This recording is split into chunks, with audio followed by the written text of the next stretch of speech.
എല്ലാവർക്കും നമസ്കാരം. ഏത് പരീക്ഷയ്ക്ക് പഠിക്കുന്ന ഉദ്യോഗാർത്ഥിയാണെങ്കിലും ടൈം ടേബിൾ സെറ്റ് ചെയ്യുക എന്ന് പറയുന്നത് ചില ആൾക്കാർക്ക് ഭയങ്കര ആവേശമുള്ളൊരു കാര്യമാണ്. അപ്പോൾ ടൈം ടേബിൾ സെറ്റ് ചെയ്യുന്നത് വളരെ ആംബിഷ്യസ് ആയിട്ടുള്ള ടൈം ടേബിളുമാണ് സെറ്റ് ചെയ്യുക. ഇത് പാലിക്കപ്പെടാൻ പറ്റുന്നുണ്ടോ എന്നുള്ളതൊരു വലിയ ചോദ്യമാണ്. കാരണം അത് നമ്മുടെ പഠിത്തത്തിൻ്റെ എഫിഷ്യൻസിയും പ്ലാനിനെയൊക്കെ ബാധിക്കുന്ന ഒരു കാര്യമാണ്.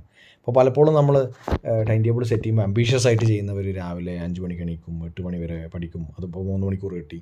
8:30 to 12 മണി എന്ന് പറയുന്നത് 3.5 മണിക്കൂറാണ്. വീണ്ടും 1 മണി to 4 മണി 3 മണിക്കൂർ. 5 to 10 എന്ന് 5 മണിക്കൂർ. ആകെ 14-14.5 മണിക്കൂറിൻ്റെ ടൈം ടേബിളൊക്കെ സെറ്റ് ചെയ്യുന്നവരാണ്.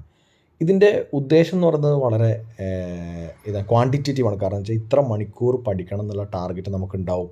അത് വളരെയധികം നല്ലതുമാണ്. പക്ഷേ എത്രമാത്രം അത് ഫോളോ ചെയ്യാൻ പറ്റും എന്നുള്ളത് വളരെ ഇമ്പോർട്ടൻ്റ് ആയിട്ടുള്ള ചോദ്യമാണ്. കാരണം ഫോളോ ചെയ്യാൻ പറ്റിയില്ലെങ്കിൽ ഏറ്റവും വലിയ ഇമ്പാക്റ്റ് ഒന്ന് പ്ലാനിനെ ബാധിക്കും, 2 നമ്മുടെ ഫ്രസ്ട്രേഷൻ, നമ്മൾ വല്ലാതെ ഫ്രസ്ട്രേറ്റഡ് ആവും. അപ്പോൾ എപ്പോഴും കഴിയാവുന്നത് മാക്സിമം പോസിബിൾ ആയിട്ടുള്ള സമയത്തിൻ്റെ ഫിക്സേഷനാണ് ടൈം ടേബിളുകളിൽ നല്ലത്. കാരണം അത് നമ്മളെ മുമ്പോട്ട് അച്ചീവ് ചെയ്യാൻ പറ്റും. ഇല്ലെങ്കിൽ ലോങ് ടേം പരിപാടിയിൽ അത് വളരെയധികം ബാധിക്കും. മാത്രമല്ല ഇങ്ങനെ ആംബീഷ്യസ് ആയിക്കഴിഞ്ഞാൽ നമുക്ക് പറ്റുന്നില്ല എന്ന് കണ്ടു കഴിഞ്ഞാൽ നമുക്ക് തന്നെ ആ ഒരു ഡിമോട്ടിവേഷൻ ഉണ്ടാവാൻ സാധ്യതയുണ്ട്.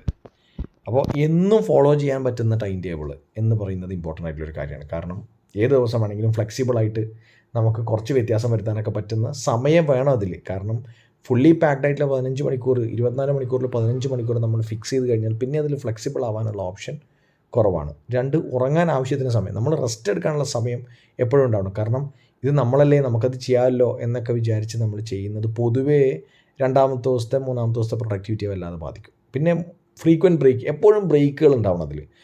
പിന്നെ ചെറിയ ടാർഗറ്റുകൾ, എപ്പോഴും ചെറിയ ടാർഗറ്റുകളുടെ ഇമ്പോർട്ടൻസ് എന്താണെന്ന് വെച്ചാൽ അത് തീർക്കാൻ പറ്റുന്നതാണ്. അതുകൊണ്ട് തന്നെ ഇപ്പോൾ 2 മണിക്കൂർ എന്ന് പറയുന്നത് നമുക്ക് ഇരിക്കാൻ പറ്റുന്നതാണ്. നേരെ മറിച്ച് ഒരു സ്ട്രെച്ചിൽ വൈകുന്നേരം 4 മണി മുതൽ രാത്രി 12 മണി വരെ എന്ന് പറയുന്ന 8 മണിക്കൂർ ഗ്യാപ്പ് നമ്മൾ പ്ലാൻ ചെയ്താൽ ചിലപ്പോൾ നടക്കണമെന്നില്ല. അതുകൊണ്ട് ഫ്രീക്വൻ്റ് ആയിട്ടുള്ള ബ്രേക്ക്, വളരെ ഷോർട്ട് ടേം ആയിട്ടുള്ള ടാർഗറ്റ്സ്, കൃത്യമായി റെസ്റ്റ് ചെയ്യാനുള്ള സമയം, അതുപോലെ എന്നും ഫോളോ ചെയ്യാൻ പറ്റുന്ന ടൈം ടേബിൾ എപ്പോഴും ആവശ്യമാണ്. ആവശ്യത്തിൻ്റെ റിവിഷൻ സമയം.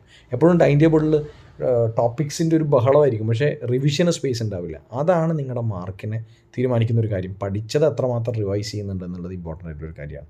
അതിനും നമ്മൾ ഒരു സ്ട്രാറ്റജി ഉണ്ടാക്കേണ്ട. പിന്നെ ലോങ് ടേം വിഷൻ, എപ്പോഴും ഒരു time table long term scenario ആയിരിക്കണം, പാളിപ്പോവാത്ത രീതിയിൽ. അപ്പോൾ ഒരു ദിവസം ഓൺ ആൻ ആവറേജ് 7 മണിക്കൂർ പഠിക്കാൻ പറ്റുന്ന ഒരാൾക്ക്, അത് കണ്ടിന്യൂസ് ആയിട്ട് 3 മാസം മെയിൻറ്റെയിൻ ചെയ്യാൻ പറ്റുന്ന ഒരാൾക്ക് ഒരു വിധത്തിൽ പോർഷൻസ്, ഏത് സബ്ജക്റ്റ് ഏത് എക്സാമിൻ്റെയും പോർഷൻ തീർക്കാൻ പറ്റുമെന്നാണ് നോർമലി പ്രതീക്ഷിക്കേണ്ടത്.